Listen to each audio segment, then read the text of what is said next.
Hello, everyone. Today I'm going to discuss how we can apply our increasing knowledge of genomics to solve challenging conservation problem of disease resilience in amphibians. Amphibians are the most threatened group of vertebrates. One of the main threats to this group is the infectious disease chytridiomycosis.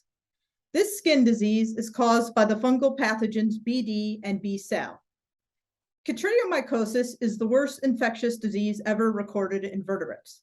It has caused about 100 extinctions and currently threatens at least 500 more species.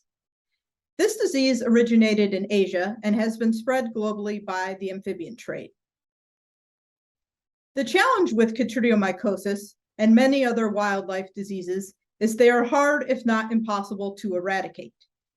They also impact species in pristine habitats, meaning that solely protecting habitats is not enough to conserve species threatened by the disease.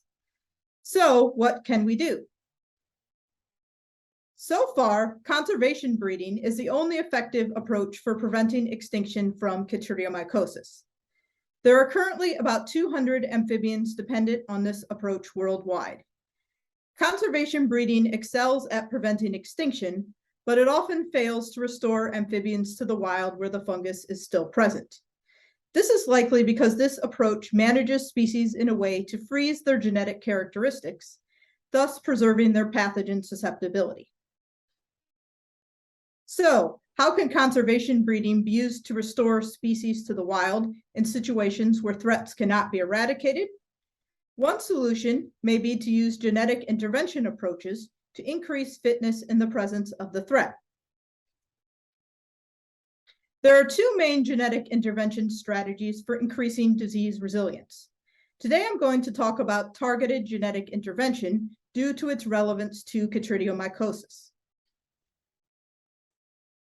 Targeted genetic intervention, or TGI, is a toolbox of methods that promote heritable changes that are passed on to offspring.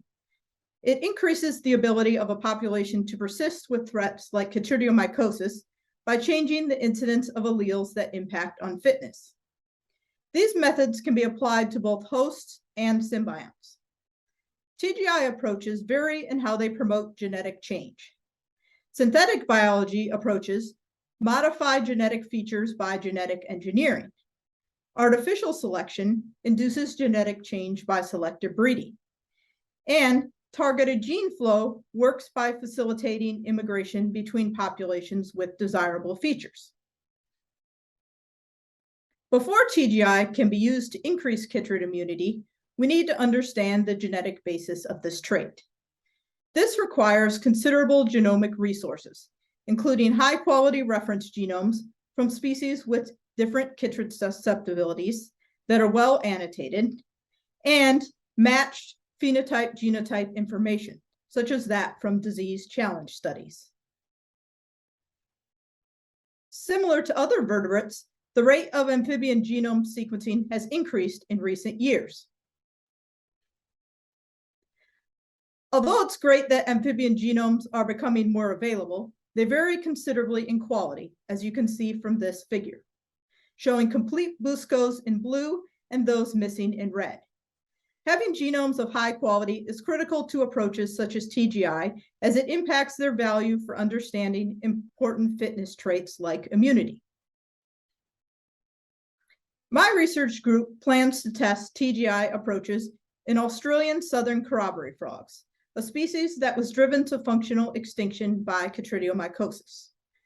We are currently determining which TGI approach is best for this species by characterizing the heritability and genetic architecture of chytrid immunity. We will achieve this by performing infection challenge experiments and approaches such as genome-wide association. Some of our preliminary data shows population-level differences in survival in corroboree frogs, suggesting that chytrid immunity may be heritable in this species. Genetic architecture is how many genes impact a trait and their effect size. The genetic architecture of chytrid immunity is unknown and will likely follow one of two patterns. Here are two Manhattan plots of traits in cattle with different genetic architectures. These plots have chromosome location on the x-axis and significance on the y-axis. The trait on the top has a simple genetic architecture involving only a few genes. The trait on the bottom has a complex genetic architecture involving many. Understanding the genetic architecture of chytrid immunity in corroboree frogs is critical not only for determining which genes to target in our intervention program, but also to determine which TGI approach will be most successful. If chytrid immunity has a simple genetic architecture, like the trait on the top, then synthetic biology approaches may be best as they excel at modifying just a few genes. Whereas if it has a complex genetic architecture, like the trait on the bottom, then artificial selection approaches may be more ideal as they are better at modifying many genes. In summary, TGI has many potential advantages over traditional genetic management approaches. It allows species to survive in the wild in the presence of intractable threats like chytridiomycosis without continued intervention. And most importantly, because this approach restores species to the wild, it restores their critical ecosystem services. TGI differs from traditional conservation breeding by focusing on promoting adaptation rather than preserving adaptive potential. These methods create highly adaptive species by promoting genetic change. Due to the potential loss of adaptive potential from TGI, it should be performed with caution. TGI also requires investment in genomic resources to understand the genetic underpinnings of adaptive traits.